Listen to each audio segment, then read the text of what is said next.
মেঠো ইঁদুর ও শহুরে ইঁদুর। একবার এক গণ্যমান্য শহুরে ইঁদুর এলো এক সাধারণ মেঠো ইঁদুরের কাছে। মেঠো ইঁদুর বাস করত এক মাঠে। সে তার অতিথিকে খেতে দিল যা তার ছিল, মটর ও গমের দানা। গণ্যমান্য ইঁদুর একটু খুঁটে খেয়ে বলল, তোমার খাবার এতই অপুষ্টিকর বলেই তুমি এমন রোগা। এসো আমার কাছে, দেখো কিভাবে আমরা থাকি।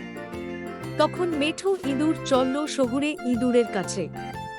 রাতের জন্য তারা মেঝের নিচে অপেক্ষা করল।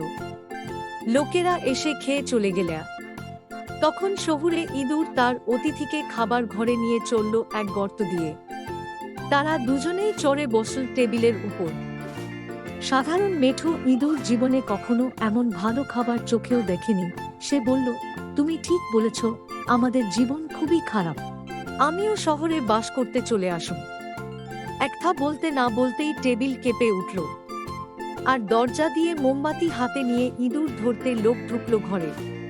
তারা কোনো ক্রমে গর্তে ঢুকে নিজেদের বাঁচাতে পেরেছিল।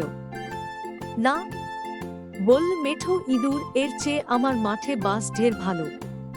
সেখানে এমন মিষ্টি খাবার নেই ঠিকই, তবে এমন ভয়ের কোনো কারণও নেই।